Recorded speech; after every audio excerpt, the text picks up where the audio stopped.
mentiroso, genocida, corrupção em família, ignorância astronômica, fascismo em compotas, ridículo, atroz. Ladrões nas vacinas, ladrões nas centenas de milhares de vidas. Para tanto e tantos, os adjetivos, mesmo os substantivos e artigos do Código Penal vão se tornando repetitivos, insuficientes para definir o Messias e sua galeria de horrores e horrorosos. Capes, fardas, ternos, medalhas, gravatas, panças que se misturam e ocultam quem manda em quem. O fascismo sempre busca anular a linguagem pela banalização do mal. Há até quem tema que a banalização se dê pelo uso contínuo da sua secular definição, fascismo, e não pelo que, na construção cotidiana, o fascismo significa. Há que reinventar com o que revela, perfura, expõe mais do que tudo, a arte. Logo a seguir, uma fala sublime do escritor moçambicano Mia Couto. Fala aqui vitimada por saltos em vários dos seus trechos e com parênteses de minha autoria. Saltos por escolhas e necessidades de edição. Parênteses por conta de sinapses com o agora no lado de cá do Atlântico. E também para que a apropriação indébita não se dê por inteiro, por completo. Texto lido por Mia Couto na Conferência do Estoril há 10 anos. 2 anos antes dele receber o Prêmio Camões, o grande, o mais importante prêmio da língua portuguesa. Começa Mia Couto. O medo foi um dos meus primeiros mestres. Antes de ganhar confiança em celestiais criaturas, aprendi a temer monstros, fantasmas e demónios. O medo foi, afinal, o mestre que mais me fez desaprender. Que há neste mundo mais medo de coisas más do que coisas más propriamente ditas. No Moçambique colonial em que nasci e cresci, a narrativa do medo tinha um invejável casting internacional. Os chineses que comiam crianças, os chamados terroristas que lutavam pela independência e um ateu barbudo com o nome alemão. Esses fantasmas tiveram o fim de todos os fantasmas, morreram quando morreu o medo. A Guerra Fria esfriou, mas o manicaísmo que a sustinha não desarmou, inventando rapidamente outras geografias do medo ao Oriente e ao Ocidente. E porque se trata de entidades demoníacas, não bastam os seculares meios de governação. Precisamos de intervenção com legitimidade divina. O que era ideologia passou a ser crença, o que era política tornou-se religião, o que era religião passou a ser estratégia de poder. Para fabricar armas é preciso fabricar inimigos. Para produzir inimigos é imperioso sustentar fantasmas. Isso Mia Couto disse não agora, mas há 10 anos. Como não pensar dos nossos caricatos, escabrosos tipos? O Malafaia, o infeliciano, pastor deputado com sua nova dentadura de R$157 mil paga pelo distinto público. Como não pensar nos vendedores de Deus e Jesus a qualquer preço a infestar as emissoras de TV e rádio do Estado dito laico? Como não recordar o Messias Bolsonaro sendo batizado nas águas do Rio Jordão pelo pastor Everaldo, então futuro presidiário? Mediante a sua confissão pública, eu te batizo em nome do Pai, do Filho e do Espírito Santo.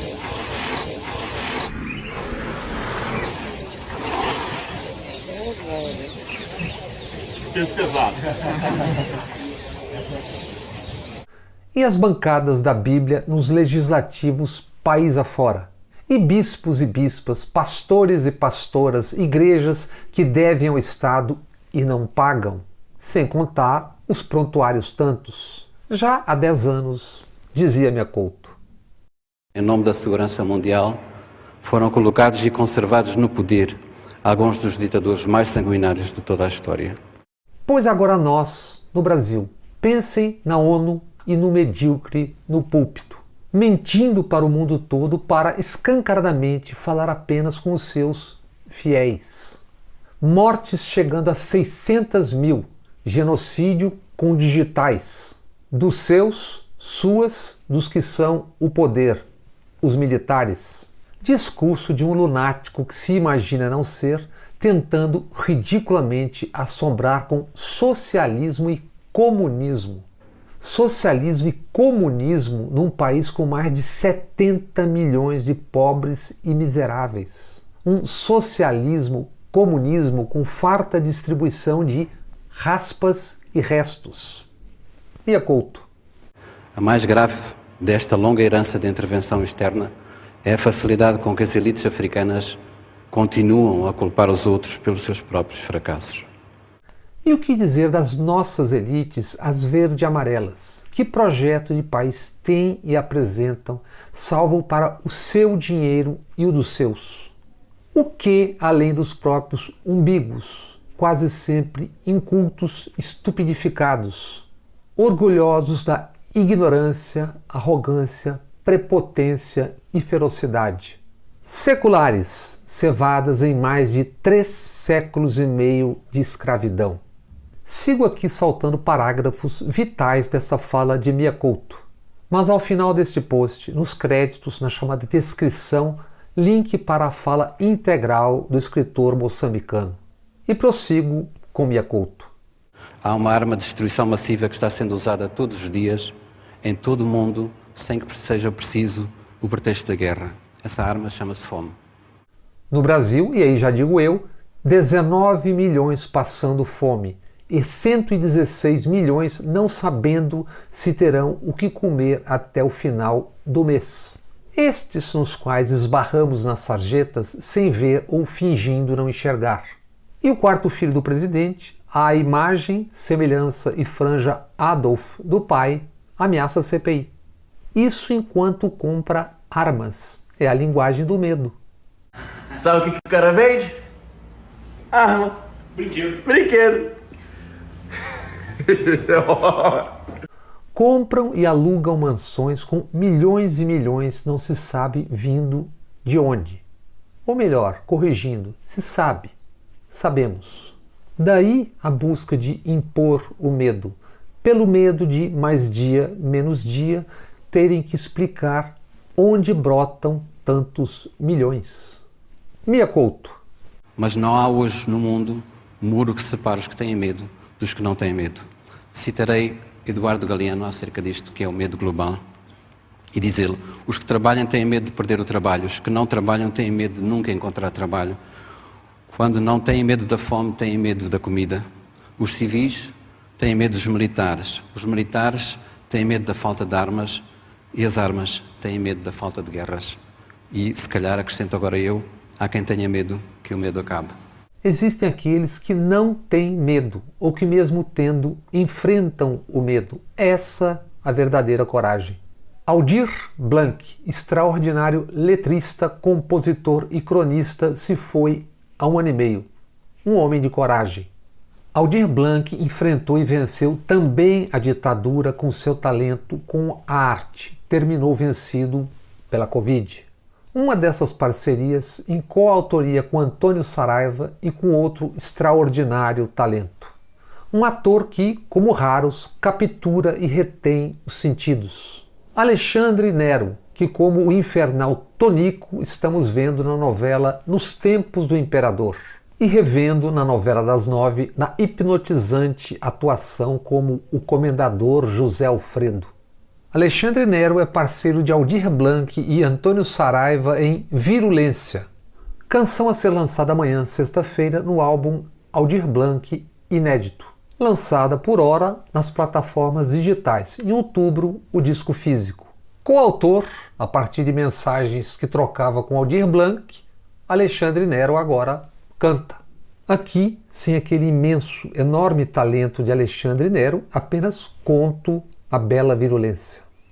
Um vírus nos virou do avesso, nos arremessou para dentro. Um tiro nos atirou por entre a maré. É preciso inventar um lado de fora. É preciso inventar um lado de fora. É preciso inventar. Um vírus, um tiro, a peste, o escuro. Moby Dick, Tiranossauro Rex. A veste, a renda, o sangue azul e longe a sede. tudo falta. Madrugada, ouço o choro de crianças baleadas que brincando tombam na sala. Quilombolas, guajajaras, machucadas nas florestas. E favelas por um fio.